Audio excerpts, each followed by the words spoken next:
Cyclone Nation, what better way to kick off the 2025 college football season than cheering on your Cyclones in the Aer Lingus College Football Classic in Dublin, Ireland?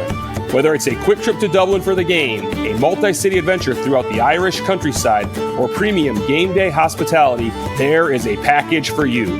Visit cyclones2ireland.com for information on official travel and hospitality packages.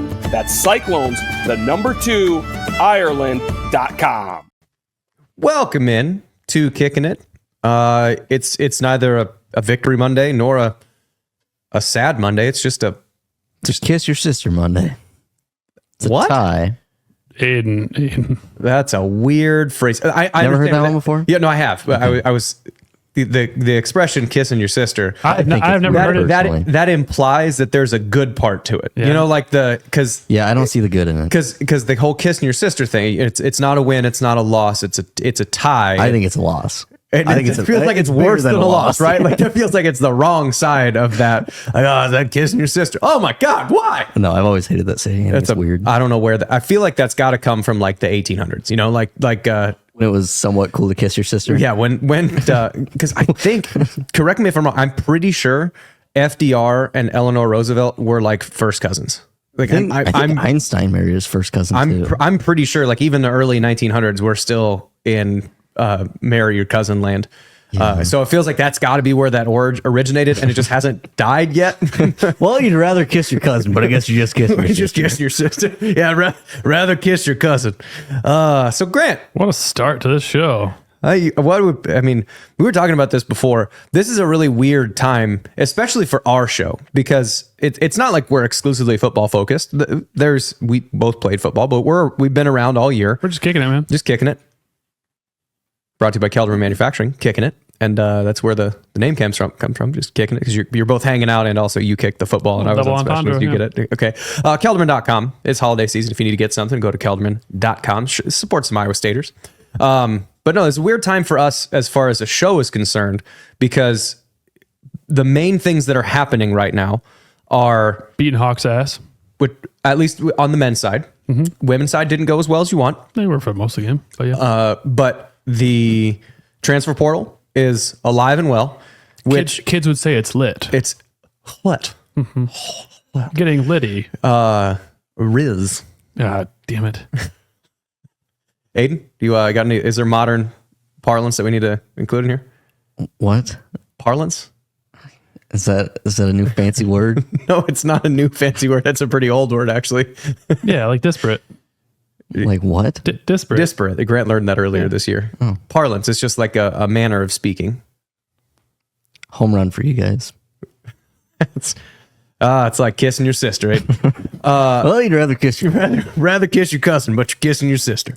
But the transfer portal is alive and well, and that's Bloom's world, and a lot of that is going to be on the Cyclone Fanatic premium boards, is going to be where you're going to get the most updated information. Well, we record this on Monday night, and by the time this comes out, it'll be Tuesday morning, and by the time you listen to this, it might be like Thursday afternoon. Who knows?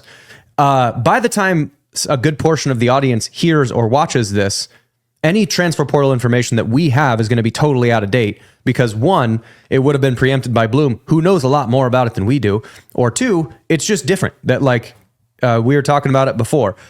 Let's say there's a guy who Iowa State's made an offer to in the portal, and you go, and we would theoretically want to talk about it, and you go, he'd be a really nice addition because at his position, there's this other person that would pair really well together, and then that other person goes in the portal. I'm like, who knows? And that guy doesn't commit to it. And that guy doesn't commit. And so like the whole thing doesn't, it's sort of like hypotheticals. A hypothetical. So we will address the portal like additions and departures once the portal has closed, and probably after the Miami game, because then the roster is more set for what it's going to be going into spring. Then it opens up again after spring, which would give guys a chance. And I'm not opposed. Like the springtime portal, I feel like it should just be one of them. Like get rid of the December one, make it all April, because then, or maybe even end of January.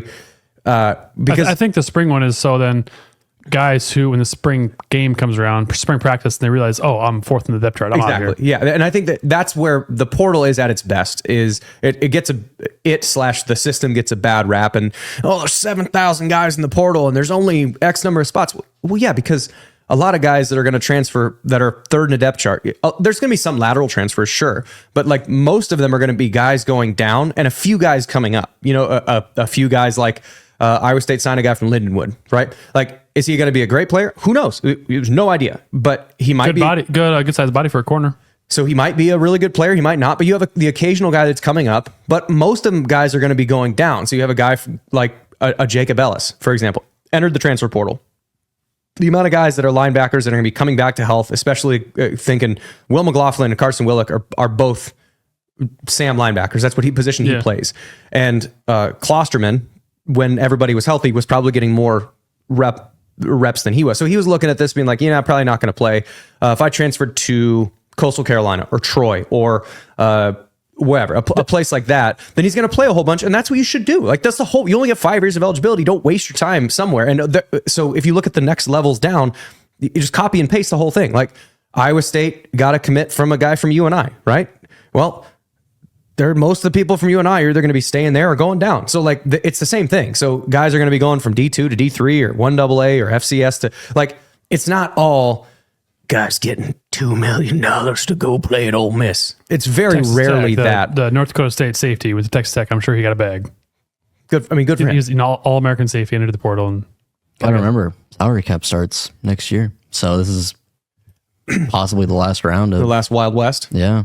I think Blue mentioned it too. A lot of teams are double dipping too. So they'll say, with the NIL, we can promise you this. But then once the salary cap comes in, they're kind of double dipping into both. What I was going to say though about Jacob Ellis, and not just him, like the good and bad side, I guess, of having all of your linebackers in your linebacker room play this year is that you've got depth for next year, and you've got guys who have experience, but also guys like him who might have been buried in the depth chart next year once guys are healthy. You've got game film out there, and he played well. I mean, when he got his chances, he played well. So like, good for him to play, because you go to college to play football to play. You don't go to sit on the Exactly. bench. And so, yeah, it sucks losing JJ. He's a legacy guy, but JJ Cole. But he wants to play. And I don't know where he's going to go. If he's going to go down or going to go lateral or wherever. But he wants to play. But I think that is the good part of the transfer portal, is that guys who aren't playing, now Ellis, like I said, has film. He's able to go and play, and he proved himself at the powerful level. Yeah, and I think that, to me, so my wife and I have had this conversation about our daughter. She's one. Like, we're way away from college, but like this hypotheticals, because my wife was on the dance team at Iowa State, I played football at Iowa State, so like we both were involved in athletics at some point, and she was in the symphonic band so she was really high level in the symphonic band. She played clarinet. She played clarinet in Europe when they went over there. What's symphonic band? Like Symphony? Symphony, yeah. Oh, gotcha. Like not the marching band, like the. Oh, I didn't know we had that. Yeah. Wow. But anyway, she like played and toured over in Europe with them when they did like kind of a multi-city stop over there when she was like a junior. And That's pretty neat. So there's a lot of those experiences that you can kind of only get in college. And this is just a bigger thing just on college generally. And if you have the opportunity to have athletics pay for it and or make a little bit of money on it, make 30, 40 grand or more, it'd be great. If you can make in the 6 or 7 figures, awesome. That's great. But like very few times in your life, especially as you get older, more responsibility is added to your plate because you have jobs, you have a social network, you have a family, you have, you live close to your brother, and then your brother has a kid, and now you see that kid all the time. It makes it, even if you don't have a relationship with anybody else, it makes it then harder to just leave, like up and move to another spot of the country. So like when you're in college, if you wanted to go to the University of Washington and you live in Des Moines, cool, man. Go live in another part of the country for 4 years. And if you don't like it, you move back. And so like, to me, that you take that kind of experience and layer it with athletics. And a guy like Ellis, you get 5 years, 1 redshirt year plus 4 years of actually playing. You get 5 years of your life to play. And this is the only time in your life when you can just flat out move to some other part of the country with almost no repercussions. You just go. And so we were talking about with our daughter is like one of the things when we get to the point of college level is like, if she's interested in athletics or music or whatever, is it like, we're going all over the country for just visits and just to see, like, it'd be cool if she went to Iowa State again. We're talking 18 years from now, but like, it'd be cool if she went to Iowa State. But if you want to go to Florida Gulf Coast, live in West Coast of Florida for 4 years, by all means. So the guys in the portal, if you're looking at it being like, these guys are traitors, they're leaving our programs, like put yourself in his shoes. What other opportunity would you have? Oh, Jacob Ellis came from Iowa Western, so like a JUCO guy and playing Power 4. Again, he wants to play. Yeah, so he just wants to play. So like the transfer portal, guys coming, guys leaving. So I mean, we spent 10 minutes talking about how we're going to talk about something, but we will get to more specifics. Question for you guys. Yep. Before we move on, do you think it's kind of changed since? I mean, what was it really 2021, 22? When like this whole movement of players leaving to take more money elsewhere, do you think people are more understanding? I specifically think of Tyrese Hunter when all Iowa State fans hated him the second that he said he was leaving Iowa State to go to Texas. Now that he's at Memphis, I think a lot, and you know, time has passed. It feels like there's a lot of people that, like myself, I think I'm rooting for him at Memphis. I don't really care that he left Iowa State at this point. In the moment, it sucked really bad, but I think we're in a spot where people understand more when players leave. I think it's where he went was like the biggest. I fully agree because with that. had he gone to Memphis and gotten the same bag that he got when he went to Texas, I don't think people would have cared as much. But it's because you know, Iowa State, he went in conference and we were seeing him twice a year. And it's Texas. And it's Texas. Yeah, it's Texas. Yeah. What I think is crazy is that when we were in school, obviously I got, you know, room, board, all that stuff paid for. I was only getting $600 a month. Same. Yeah. So And that is rent, and that's to live off Groceries. campus. So Yeah. that's rent, groceries, Christmas presents. Yeah.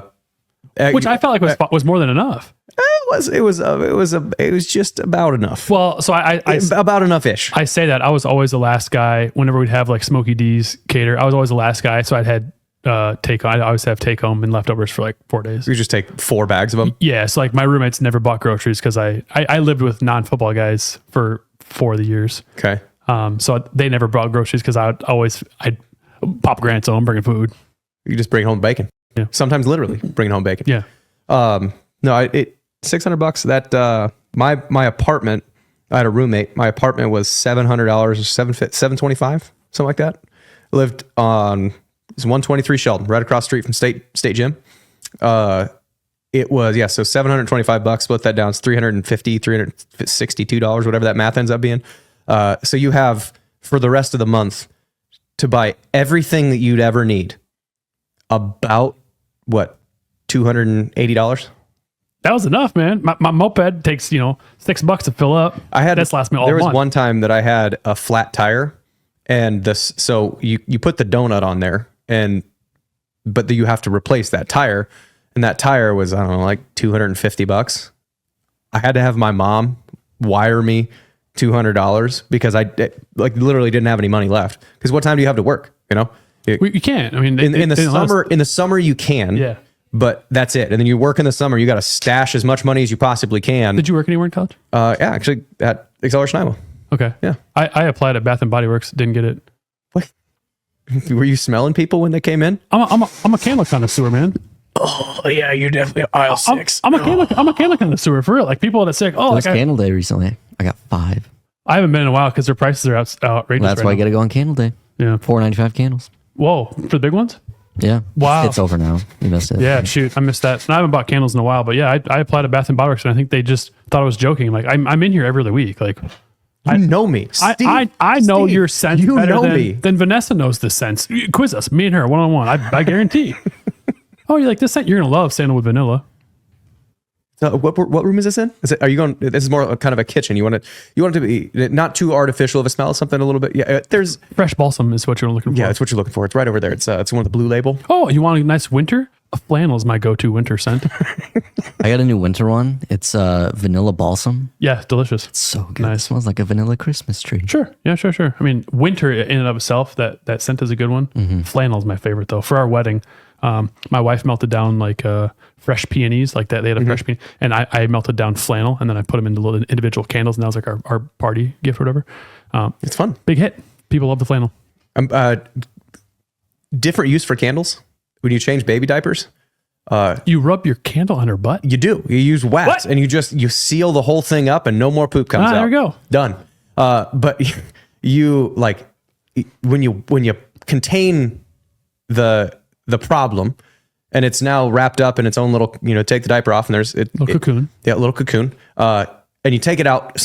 Most of them just take it straight out to the outside trash. You just leave it there. But then like it has like a cartoon, like the green kind of just the haze smell that kind of comes up. It lives in the room. So we go through a good amount of candles because flame burns methane, which is what usually causes the most poo stink from anyone, which is why light a match if you fart, just as a note for anybody. Got a box of matches in my bathroom for that reason. So, but anyway, like we'll just light one and use it. So we go through a pretty good amount of candles. Get a candle warmer. Well, the problem is it doesn't burn. Like you need the fire. It actually has to ignite the gas. Different kind of gas. Gotcha. Speaking, my uncle had a great one-liner. Okay, go ahead. I was really excited. We were learning about planets, and I said, "Did you know that Uranus is made mostly of methane?" And he said, "Yeah, that's why your ass stinks so much." Hysterical. Yeah. Feel free. Use that one. That one's on the house. What I was gonna say about candles though is beeswax candles. One, they burn longer than like soy, whatever candles, and two, they're the only type of wax that will purify the air. Interesting. Get yourself some beeswax candles. Okay. We've gone really off the side tangent, but come on, damn, kissing sisters. I mean, you want to kiss your cousin. Yeah. You want to kiss your cousin, but you're kissing your sister, and that's what you get here. How does that happen? How do you? If you're going to kiss your cousin, but you kiss your sister, I don't. But also, why are we kissing your cousin again? If this is the early 1900s, you're kissing your cousin. This is weird. Is alcohol involved? This is not okay. But again, I'm pretty sure FDR and Eleanor were first cousins in the Roosevelt family. We need to look that up, Aiden. Because I think they were both grandchildren of Teddy. Or no, Teddy was FDR was Teddy's uncle. Franklin and Eleanor were fifth cousins once removed. Okay, fifth cousins. Sorry, I not first don't cousins. know when you throw in like the once removed. I don't know what that means. Somewhere up the lineage, though, they had the same grandparent. Okay. So either way, because Eleanor Roosevelt was a Roosevelt before she got married to FDR, who was also a Roosevelt. So I apologize. It was not a first cousin. It was fifth cousin, but still we're. Yeah. At some point, you go so far up the tree. We're all related. So I mean, that's true. Yeah. How many eyes do your kids have? It's toes, number of those kind of gives you the indication of how far up the. Okay, Iowa State. You lost me. Well, hold on. Wait, whoa. Albert Einstein married his second wife, who was his first cousin on his mom's side and his second cousin on his father's side. Wow. Whoa. What a mess that is. Yeah, a lot of These family reunions are weird. Uh-huh. Wait, are we going to mom's? Are we going to the husband, Yikes. mom's side or dad's side? You know what? Yep. We're both. Everything's in there. That's the same side, Jeff. Yeah. We are one family here. Weird podcast. Let's keep going though. We are 18 minutes in, and we have barely even mentioned that basketball Should we exists. talk sports on this one or no? Iowa State. Would you want to get to the good one or the bad one? Let's start with the women. So Iowa State, they lose in Iowa City, and I think the prevailing thought, and this is so. What's interesting is that a lot of with what happened in like last year, women's basketball last year was on a freaking rocket ship, last year and the year before. And a lot of that brought a lot of attention. And so a lot more people, myself included, I didn't watch a ton of women's basketball games. I'd go to them when I was playing and when I was at Iowa State. But then in 2015, when I graduated from grad school and I'm not living in Ames anymore, I didn't go to any women's games, and it's hard to find them on ESPN Plus or whatever. So I just didn't pay attention a ton through the middle part of there. But then the Ashley Jones years, start paying more attention.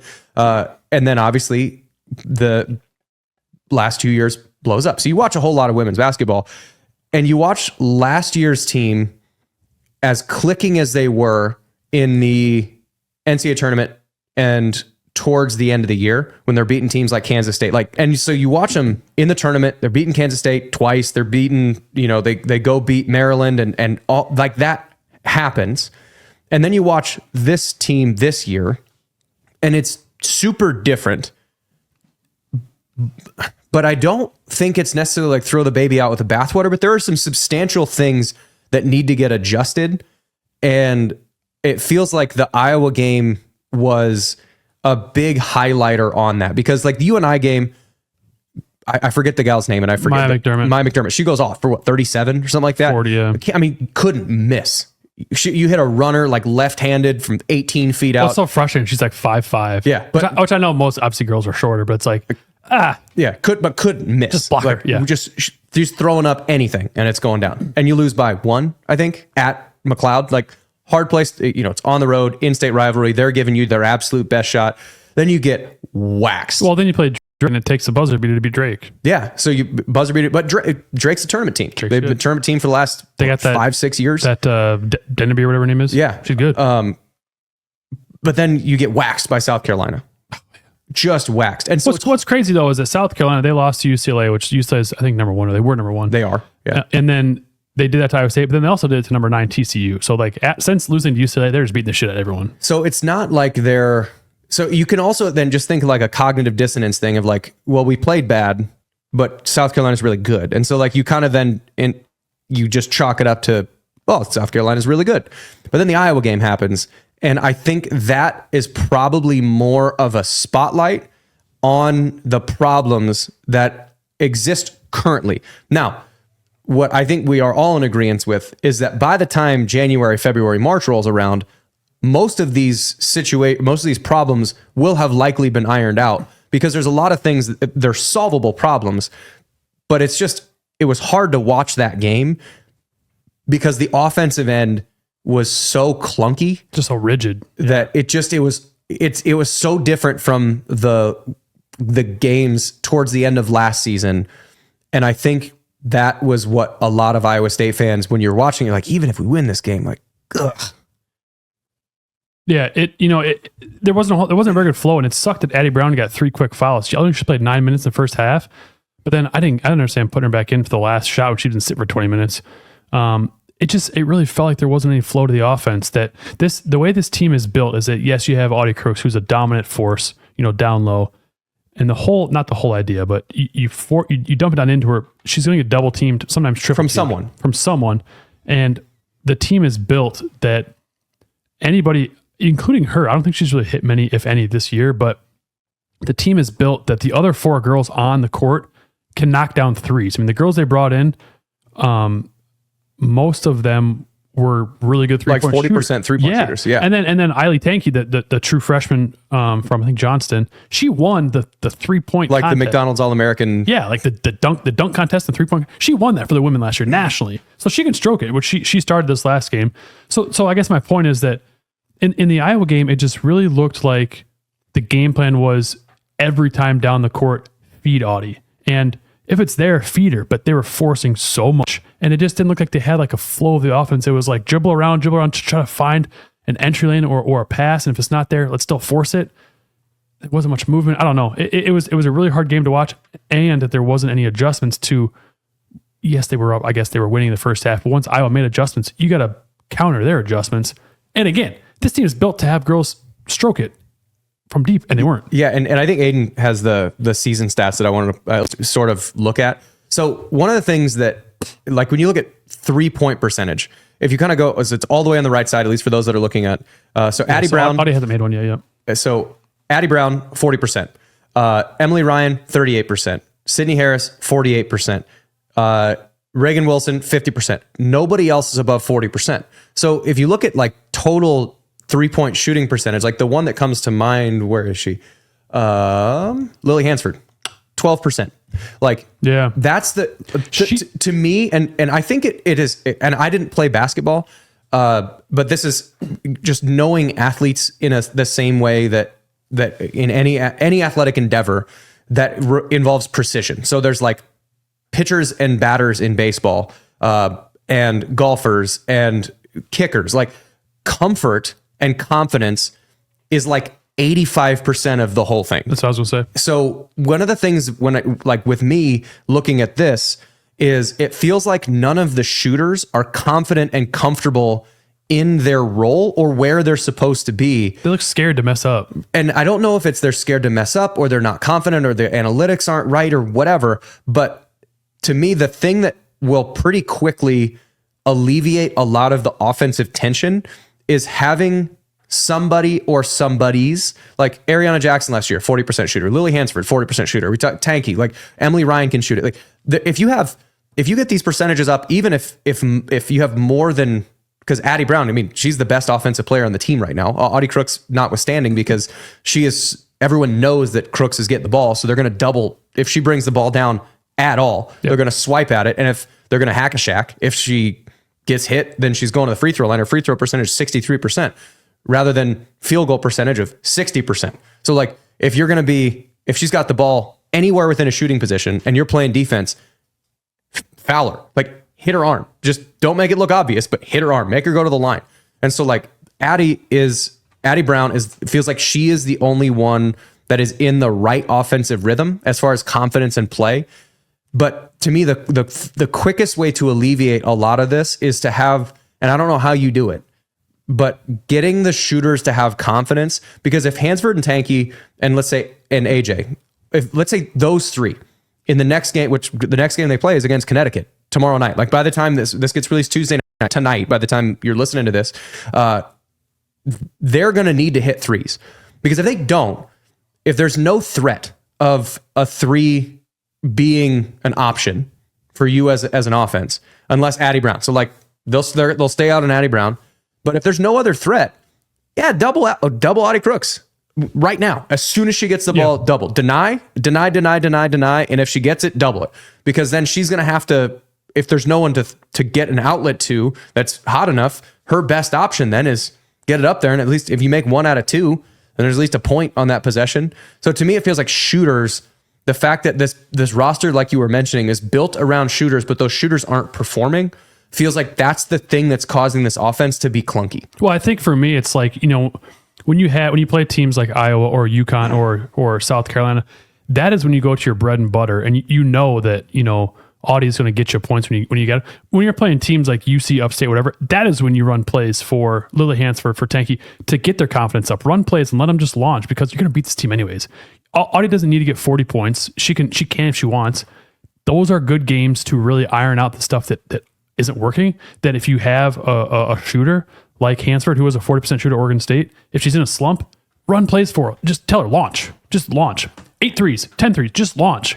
Find, because as soon as you make one, boom, floodgates are open. And it feels, is the best way to do that then, and this is not, a technical thing, but like, is the best way to do that more like, because it feels like another thing that was problematic on the offensive end. And I can understand why, specifically against Iowa, you're going to try and get it down to Audie, because they didn't have an answer. If they could get the ball to her, if they weren't like, because Iowa did a really good job of denying and helping. Like Jan Jensen, the Iowa coaching staff is really hard to dislike. The Iowa women's basketball staff. Yes, specify that. The men's staff, easy to dislike. But the women's, outside of Gatins, he's a good dude. But like the women's basketball staff is really hard to dislike. And you can tell that Jensen has a different attitude with this team than Bluter does, of like, they're actually going to play defense. They don't have the best offensive player of all time with Caitlin Clark to be able to score 95. So they have to play defense. And Iowa State then saw what that was going to be. But when they were able to get the ball to Crooks, no one could stop her. No one on Iowa's roster could stop her. Nobody. So I get that that's the thought. But to me, there's another problem. In addition to the not shooting as well as they need to, there wasn't a lot of motion. That's what I was going to say. Like there's no, because when you contrast that to the men's game, a lot of times when the men get into a slump, they'll run, and I don't know what the name of the action is. Probably weave. So I guess the weave, where you have someone, if Taman's at the point, then they're going to run, let's say Jones is on, to his right near the sideline, and Gilbert is on his left side near the sideline. And so Jones comes, Lipsy pass it to him, replace, and then you're going to get a screen from the guy that's in the block to see if you can release somebody from that action. And it's just going side to side to see if you can create either a mismatch or an angle. And so whenever Iowa State would be going through a slump, even in that Iowa game, they would do that. They would do that weave action just to try and loosen something up. And it didn't feel like the women either did that, and I don't know if it was ball pressure that prevented them from doing that. They don't have enough confidence in their ball handlers. They're non-point guard ball handlers. Like, I don't know what the thing is, but it didn't feel like there was a lot of offensive action other than get the ball to Addie or Audie and hope they do something. Yeah, and that was my last grab. Then we can move on. Is that you see it? Obviously, the men's and women's games are completely different games, but the men's, they'll dump it down, and if it's not there, kick it out. Or Joshua Jefferson, dog, is really good about finding the Deshaun Who's the helper or the cutter. Yeah. When for me, if Audie has it down low, the backside girls need to be cutting. If they're not collapsing, need to be cutting. Audie also needs to not, if it's there, take it up, but don't force it. You don't need to force it, because she did a lot versus Stanford last year, and that tall girl, Brink, and Brink blocked her quite a bit. If it's not there, dish it out. And if someone is coming to double her, find whoever the open person is. Like I said, this team they have such good 3-point shooters. Find the open person and knock it down. But ball movement is huge, and there wasn't really much. It was just dribble, try to find a lane to get it to Audie, force it, and yeah. It also stunk though that Addie was out for as long as she was, because it did flow better when she was in there. Yeah, and I think that's the thing that, especially against a team that you're bigger than, that like, especially when Audie and Addie are on the floor, like Addie Brown is such an X factor. She is the Joshua Jefferson of the women's team, that you can put her 1 through 5 and she's going to have a matchup advantage on whoever it is. Doesn't matter. You put a big on her, she's going to drag that girl out to the 3-point line, and whether it's a dribble dive or she's just going to shoot a 3, like, there is no matchup that's good for Addie Brown. So yeah, when she gets in foul trouble, you go, all right, one less big threat. So then whoever the 4 is for the opposing team can sag off of whoever Iowa State's replacement for is, unless they're playing small, in which case then match them with a small guard. If none of their shoes are hitting, just have that person, as soon as Crooks brings the ball down, I'm right on her. Like, deny every pass. So it feels like they're solvable problems, but to me, it's a confidence thing. And I don't know if it's an offensive action that or set of offensive actions, because it's not like in football, run the power and it's going to win. Like that's not it. Like, establish the running game means you got to have like 14 different looks against what they're going to do in order for it to work. But like the attitude and the confidence that even if I'm not making shots, I should still take them. Yeah. And for me, the last thing I'll say on this is that, yes, most of the girls from last year returned to this year, but we have to remember the girls from last year were freshmen. There were 5 freshmen, one of them transferred. So they're 4 freshmen, and then Tanky being a new true freshman. So this team is still young. They're puppies. Yeah. They're still young. Yes, they had a lot of experience last year, but they are still young. It's going to take some time to iron out the wrinkles. Worth noting, Tuesday's game against UConn is the last non-con game. Conference play starts Saturday. Which is that's a quick turnaround. Yeah. That's a quick turnaround. No more Sister Mary School of the Poors. Who they got on Saturday? Oklahoma State, I believe. Which I don't think the Big 12 women's batch isn't quite as tough as the Big 12 men's. I am glad. I am glad that that we've played. We're going to play UConn. We played Iowa, which obviously played over here. South Carolina. Like, I'm glad that the non-con was hard, so they can. Oh yeah. So they can take these lumps and bruises. By the time they play Tuesday night, they would have played 3 of the 4 Final Four teams from last year. Yeah. South Carolina, Iowa, UConn. The only one they'd be missing would be USC, were they to have played them. So like, they play 3 of the 4 Final Four teams, and I mean, it's good slate. You have a lot of good film to be able to say this is what it looks like. I mean, there is going to be to me, it feels like the biggest challenge for them is on if they can execute on offense the way this team is capable of executing on offense, meaning they're shooting as a team 38% from 3-ish, then they're really hard to guard for anybody, because that's when you have 4 shooters out, or you have a point guard, no matter who that is, and then you have 3 shooters that are 2 for 5 or 3 for 6 from 3 that you can't help off of. And that's when Audie is open. That's when Addie can operate in a lot more space. So it feels to me like the offensive end is a bigger problem. UConn obviously is going to be really good offensively, so they are going to have a defensive challenge as well. But I think this roster is built, when it's at its best, to win games like 87-80 more than it's built to win games 55-50. The last 2 things, I know I've said last 2 things a couple times here, but that's the third last thing that I'll say is you got to make your free throws. I mean, the girls went 6 for 16. Audie was 3 for 10 versus Iowa. Got to make your free throws. Also, I was hoping, and I haven't seen it, I was hoping that Audie would develop a little bit more of a, Kevin McHale rip through up in a dipsy doodle Milan Mucinovic. Looks like she hasn't. She's still got just a bully ball. Got a little fadeaway though, which is just not as consistent as you want. But again, there's so much traffic. She needs to be working with Milan in the offseason. Work with Milan. Get his dipsy doodle. He had one in the game. Look, it's beautiful. He did. There's Omaha. Omaha. Yeah. But yeah, Omaha. Anything else from the women's? no, I was going to switch to the men's game. So Omaha, I will say that. Do you remember a couple years ago? When Monmouth played Kansas and they were down like 100, and Kansas was dribbling the ball out, and Monmouth And the dude stole dunked it. it. Yeah, and he kept saying, I don't give a- get to the duck straight. I don't give a. I don't give a. Like you're down 40, but he dunked it. Number 32. I thought the exact Number same thing. Number 32 for Omaha reminded me of that guy. Yes. And I was like, this guy is an absolute dingus, man. Which, speaking of dingus, don't be a dingus. Don't be 32. Don't be a dingus. 32, I think, right? Don't be that guy from Monmouth, now Omaha. Yeah. But if you don't be a dingus, go to cyclones2ireland.com to book your travel to the Aer Lingus College Football Classic, Iowa State versus Kansas State. They can beat Kansas State again for the second time in a calendar year. Third time in great.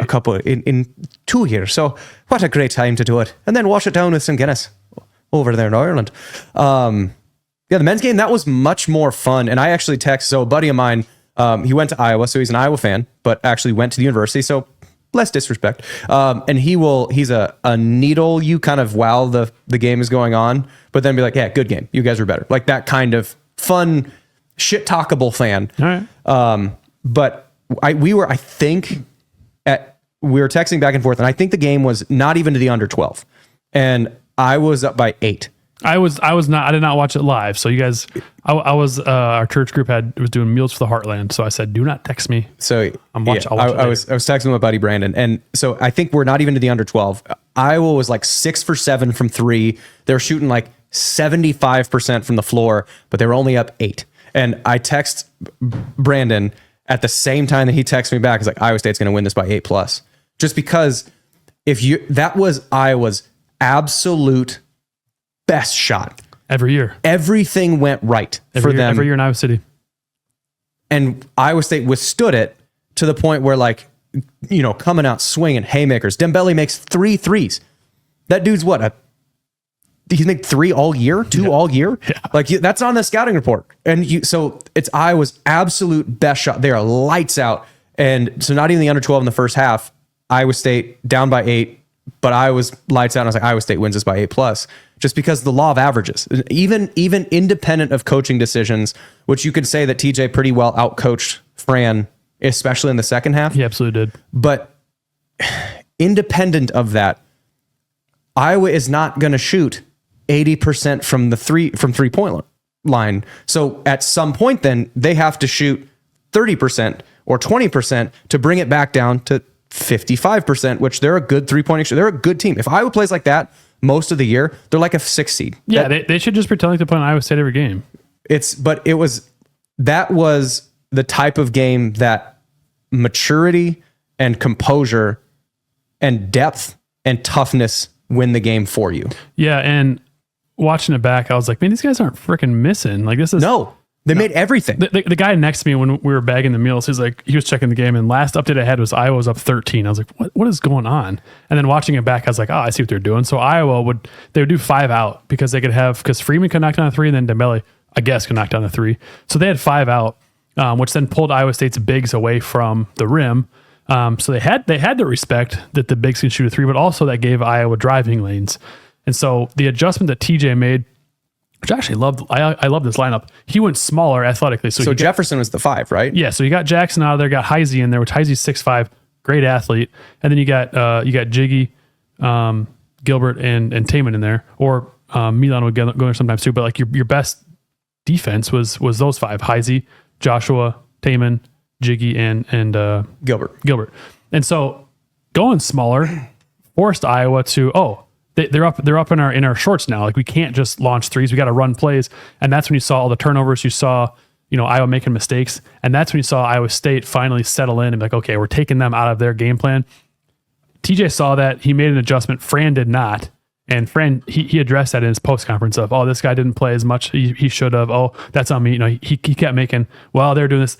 He outcoached him 100% in the second half. Well, and I think the other thing is to Iowa State, again, to Iowa State's credit, and not necessarily even to the detriment of Fran and the staff, there's just not as much depth. And that has... Which is really not Fran-like. I feel like they usually have like 13 dudes. Yeah. But it happened against Dayton too.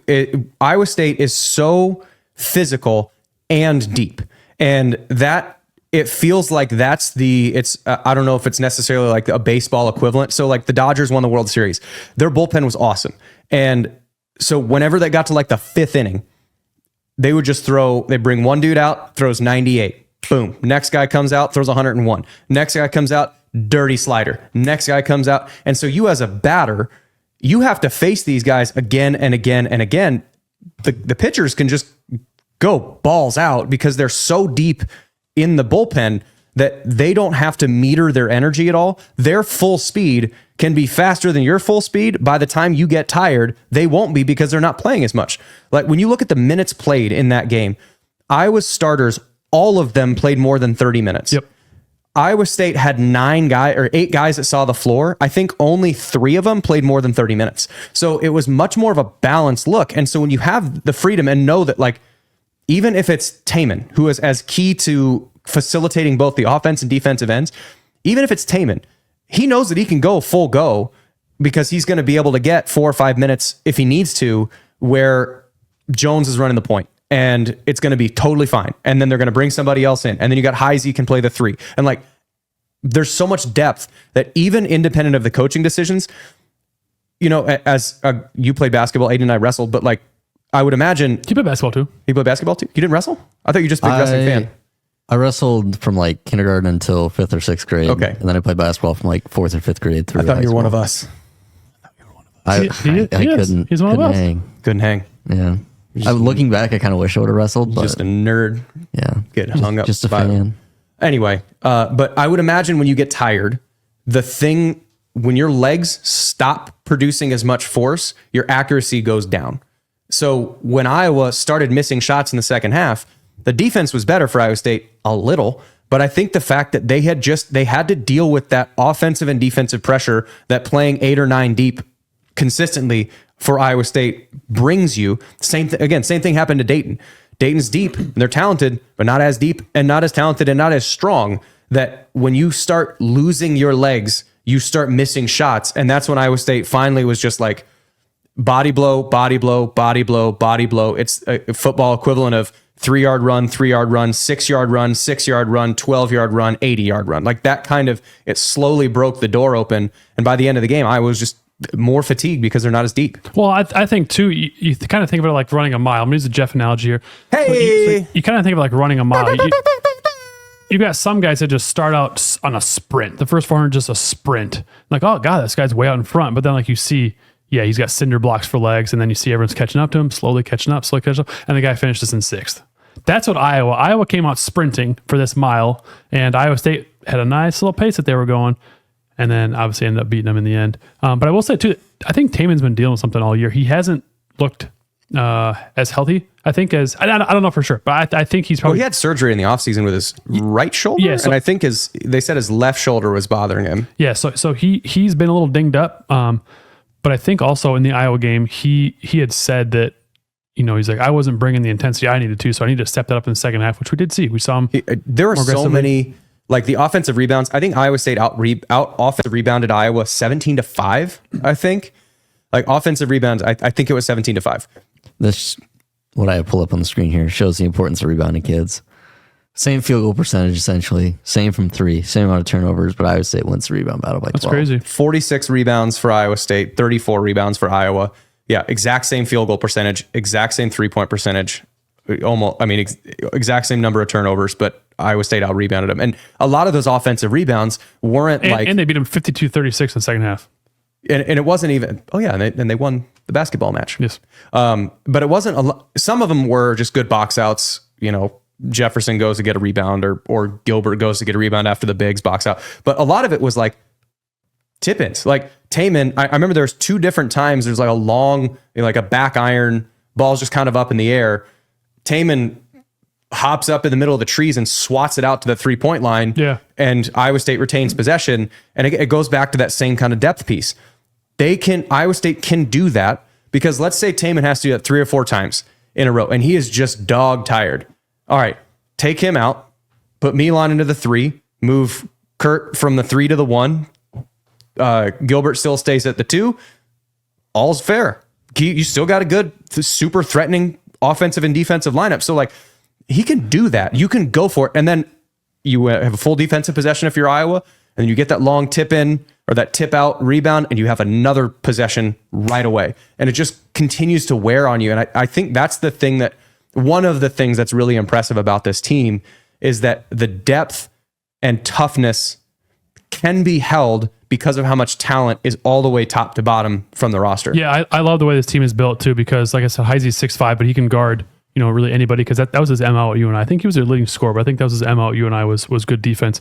And Joshua Jefferson, man, he is an absolute unit of a man. He's 6'9", 240. He is the best point forward we've had since Royce White. George's was pretty good. George was after, before. George's was after. Yeah, George's was good. But I would say Yorgos Niang. Yeah, but I would say that as far as like physicality. Yeah, physicality. George is potentially still the most skilled basketball player that Iowa State's ever had. Sure. Yeah, I would compare George's to more to like a Milan. Yeah, he's just the best. He's the best version of what Milan needs to be. Yeah, and I would say that Joshua is more like a Royce White. But I can't say enough about him. He is such a glue guy that you want the ball in his hands because he's such a good passer. He just makes such good decisions for the most part, makes good decisions. But he's 6'9". He can play the 5 if you want a smaller ball lineup, or he can play the 4 if you want a bigger lineup.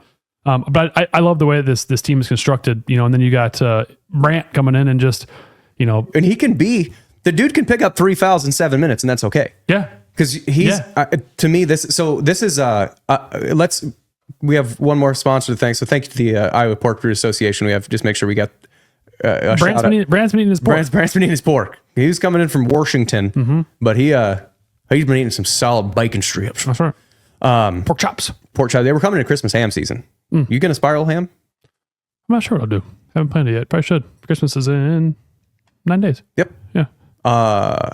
Anyway, thank you to the Iowa Pork Brew Association. But it's just another one of those. So Iowa's offense, to me, feels like what Kansas's offense is going to be, but Kansas's defense will be better than Iowa's defense. That, to me, feels like what it is. Because Dickinson... Wow, you're comparing Iowa to Kansas, huh? That's high praise. Offensively.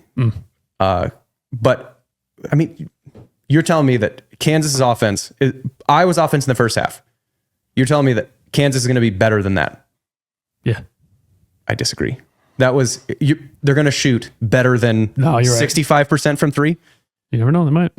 I think statistically I can say with almost 100% certainty that is not going to happen. Put that in, come back and check it out. That Kansas is not going to shoot more than 65% from 3. Yeah, I'd put my name on that. All right. Anyway, but what I mean by that is that Iowa offensively, because they have 5 guys that can shoot and a skilled big that can score from anywhere. Freeman is obviously not Hunter Dickinson, but he is of a similar style where he's soft as Charmin if you need to like push him around, but he's super skilled. He's big and super skilled. You don't say super skilled. He's skilled. Fairly skilled. He's a good shooter. Okay. But Dickinson is the same way. He's soft as Charmin. Did you see the hard foul that Dickinson had? No. What an absolute dick. Some guy, I remember who they were playing. Oh, we kicked him. Just absolutely clobbered the guy. That was a different one. Oh, different hard foul? Different one. Oh. So the kick one, I think that was against He got ejected Duke for that, didn't he? or something. It was one of their bigger games. I think he but got ejected for that. Yeah, the one this weekend, I think it was a fast break, or there was a guy all by It was a himself turnover. anyway. It was a turnover that they like came back right away. And the guy like went up for a shot, and Dickinson just tackled him. Just like he did. It was one of those him where and just, the guy like kind of pump fakes. Yep. And Dickinson got caught in the air and just took all of his weight down on this other guy, and it essentially looked like he tackled him. I don't know what he ended up getting for it. Flagrant. Flagrant. I'm ready. Yeah, I'm ready for the presidents and Brant to just. But that's what I mean. That like that Iowa's offense where you've got 5 guys that can score, and KJ Adams, really good player, good 4, is going to rebound, is really athletic, obviously better than Dembele. But that kind of feel of what Iowa in the first half was, what Brant and the presidents allow for is that offense. It isn't super sustainable throughout 60 or 40 minutes against this team because, all right, Jackson, you're going to go out there and you're going to go to battle with Dickinson, because again, you're fighting for at the top of the conference.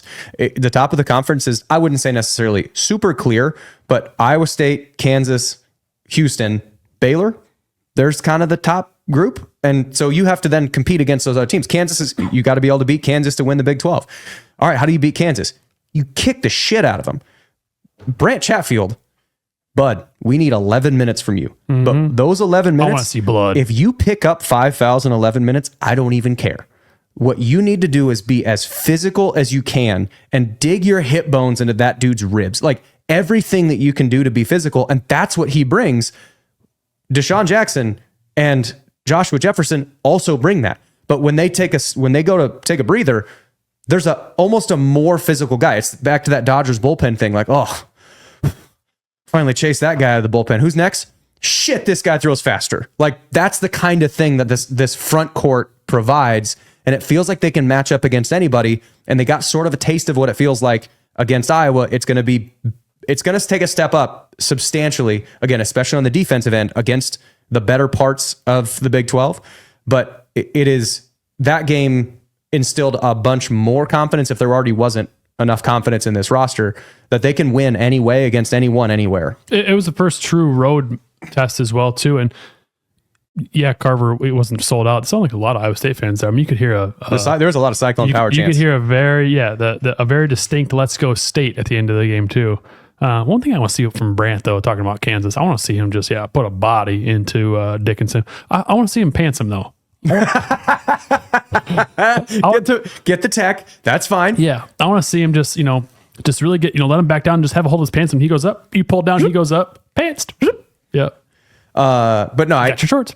So Iowa State men don't play. So the women play again as we record this tomorrow. So women play Tuesday night, and then the men don't play again until after Christmas. They have a game on the 22nd. Okay, so they play on the 22nd against whomst? Morgan State. Yeah. Okay, Who just lost to Xavier by 61. Ooh, Yeah, boy. they're 6-8. They're off to a rough start, but Is this the last non-con game? let me pull the full schedule. They have a game Yes, versus it is. Colorado December 30th. Yep. Okay, so they have one more non-conference game, tune-up game. Get a few guys. Get your Watson, JT Rock. Like get those guys that Kelderman, let it fly, kid. Hey man, stroke it. But you're going to get, that's kind of the last chance to get them. And I imagine any experimental lineups that you want to try. Noyes. Can't remember Noyes. Yeah, Noyes. Getting him, Noyes, dude, shoot 7 threes. Just, Huck it up. Let it up. So Morgan State on the 22nd. Aiden's got the schedule pulled up. Morgan State on the 22nd. And then you're at Colorado, rematch already. Twice in 2 months against Colorado. Yeah. And then at home against Baylor, at home against Utah, at Texas Tech, at home against Kansas, at West Virginia. That West Virginia game, because Tucker's hurt. I don't think he broke a bone or something like that. I'd be back for that game. If he's back for that, West Virginia's a completely different team. And at Morgantown, that'll be a spicy environment. Like it's not as bludgeony of a schedule because Colorado, Utah, Texas Tech. I mean, it's at Texas Tech, so was it United Supermarkets Arena? That's another tough place to play. But they usually have a lot of fans there too. But I think Texas Tech is like a middle of the pack, I think, Big 12 team this year. But they're still good. It's still there. But then the Wednesday, January 15th, at home against Kansas. And then from there, is this the men's? Is this the women's game? Because Iowa State only plays they play Kansas twice? I thought they only played Kansas once. That was last year. Ah. They'll play Houston once this year. Ah, got it. So and Arizona once. Okay, that's they good. play Arizona twice. Yeah, the fact that we get an Iowa State Kansas game at Hilton Houston and once. at Fogg, that needs to happen. Yeah, only one game, and it's at Houston though. The Dirty Dogs. But that feels like the Iowa State Kansas games, both of those and the Houston games are really, really important this year. So it's the February 1st game. Jerome Tang comes to Ames. Make sure you guys get your cameras out. A lot of binoculars. Have you guys seen the one shining moment of Jerome Tang? Of mopping the floors? Well, it's everything. I think a Kansas fan made it last Absolute year. clown. I did do that. I'll show it to you guys after. It's the funniest video on the internet right now. It makes me laugh every single time. It's popped up a couple times Has he recently. done any dingusy things this year? Yeah, lost. Existing. They paid $2 million to Coleman Hawkins, who averages 8 points for him. Nice. That was a pretty big dingus move. Yeah, huge dingus. Don't have to be a dingus. That's all he got in Manhattan. They just should change the name from Kansas State Wildcats to Manhattan Dinguses. Manhattan Dingai? Well, I don't know. Dingusies? Yeah. Dingies? That's a boat. What? I thought you were gonna say something. Dingy I was going to berries. say a Tommy Boy quote, but decided not to. Call them the dingus berries. Quit playing with your dinghy. It's from Tommy Boy. I don't remember that particular line, but It's when he's on the boat. And he said, yeah, my dad used to sit over there and yell, quit playing with your dinghy. You want to talk about the bowl game at all? not really. So there's going to be a bowl preview show that comes out, and then those videos that we did or that I did with Van Winks on like film breakdown. We're going to be recording those this week. Those will come out, I believe, sometime next week to be able to kind of get people to more understand Miami. I haven't done any digging into Miami. That's what I'm going to do for the next 2 or 3 days prior to recording those, just to make sure that we're kind of up on it. To the best of my understanding, though, most of Miami's players, in the same way that most of Iowa State's players, will be playing. Yeah. Which is, I think, part of the reason why, if you're Cam Ward, why would you want to play in this game? We were talking about this beforehand. Darian Porter is the number 9 or 10 ranked corner on Mel Kiper's draft board, and that's going to climb. Tez Williams is probably, of the next year's draft, if they have like a way too far out, he's probably a top 10 corner. Iowa State secondary is the number 1 pass defense in the Big 12, even if their run defense isn't that great. So your film that you have, what do you gain? One, playing with your teammates, playing for your teammates, of course, yes. But if you're going to be a top 5 draft pick, the difference between being the 5th draft pick and being the 1st draft pick is a big chunk of money. So if you can jump from 3 to like being, it's him and Shadur. So which one's going to be the number 1 drafted quarterback? If he theoretically goes out and balls out against Iowa State secondary and throws for 400 yards, as far as in his mind, as the logic in it, that's the challenge that could potentially take you from being the 2nd quarterback to being the 1st quarterback, which takes you from being like the 8th pick overall, which is a ton of money, to being the 1st or 2nd pick overall, which is even more money. So it's not inconceivable for him to want to play because of how good Iowa State's secondary is, and the opportunity for that to be kind of a statement. Here's how much I'm committed. Here's how well I can play against good defenses. So to the best of my knowledge, that is the way that this game is going to go, which makes it a way more entertaining matchup. The AP All-American guy really said Cam Ward's the first team All-American quarterback. They also have a first team wide receiver. Is that number 7? I think he's white guy. I forget the name of it. No. Yeah, tat sleeve. I don't think that's him. I can't remember his name. Scadaboo was also first team, him and Genty. Yeah, So- that was sort of like sky is blue. Yeah. Scadaboo and Genty, your first team All-American running backs. Miami's had some guys into the portal. I don't think anybody who's really made a difference. Their number 3 receiver is probably the biggest loss that they have. But they've got like 6 guys over 500 yards. I mean, he's passed for... That's the number 1 passing offense and number 1 scoring offense in college football. He's passed for over 4,000 yards this year. Yeah, he's a really good player. I'm excited to kind of get into it and see how and why they're as good as they are. Yeah. So that we're recording that on Wednesday. That'll come out, like I said, sometime next week. Cool thing too, the Pop-Tarts, people are saying, oh, best team ever playing Pop-Tarts. But I don't really care about the name of the bowl game. I want the matchup. I want a win versus Miami, because Miami is one of the blue bloods. I mean, you think of, blue blood programs, they're one of them. And that's him. This is the guy who was the that guy. first team He's like All-American. 5'10". Number 7. Yeah. He's like 5'10". Xavier Restbro. Yeah. If I'm saying that right, but that's him. Restrepo. Sure. It's Xavier Restrepo. Sure. Yeah. So It is. He's a really good route. He's a very Jalen Noel-esque guy. And from what I have watched of just like watching the games on TV, he is their not necessarily like your Jaden Higgins one-on-one, just throw it up to him. He is, all right, you got 3rd and 14. They're probably not playing man. They're going to be playing some type of zone. He's going to find some space, and Cam Ward's going to zip one to him. So yeah, Restrepo's a good player. That'll be a really fun matchup because he's not super big. That feels like a Tez Williams, even a Miles Purchase at times, because if he's got 2 functioning hands, which he hasn't had, he had a broken thumb all year. You know that? He broke his thumb in week 2. Miles Purchase has had a broken thumb all year. It's still... At that point, chop it off. Play without it. Play without. What I was going to say, play without the hand. The Pop-Tarts Bowl trophy is a functioning toaster. It's all marketing. It's all marketing. And that's... And there are going to be two edible live mascots. They're not going to be... The mascot themselves are going to be edible. Yeah, They're yeah, going to be just ginormous Pop-Tarts. Yeah, they're just gonna they'll like they did last year, like lay inside of there, and then they're just a giant conveyor Pop-Tart will belt. come all the way on the outside. Oh, dude, I would get in there. We can close the show with. Did we have the discussion last week of her best Pop-Tart flavor? But you had poll out. I had to pull out. Yeah. What final results? So the options are what's your favorite Pop-Tart flavor? I had strawberry frosted, which we have here, which I think is the GOAT. Which we had. I had one. Did you have two or you've had none? You just have the unopened package. No, I haven't eaten them yet.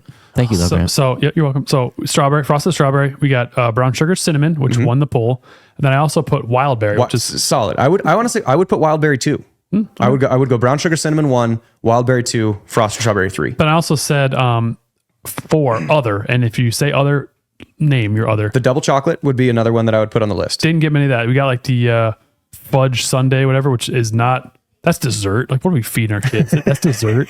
This is the whole thing is dessert. You're right. There's each one of these things. Like if you eat a 2-pack of these, it's as much sugar as as like a Dr. Pepper. I mean, or as a Mountain Dew. When I was in high school, if I'd had these, I would smash 4. So like that's 100, Good God. 120% of my daily intake in sugar. I can't say that like I'm not being judgmental because I also would, but we had the brown sugar cinnamon ones at home. And the way the for those that didn't vote for brown sugar cinnamon, it's a dessert. Like treat it like a dessert. It's a dessert. That's what they are. But it's 31 grams of sugar for a pair of them.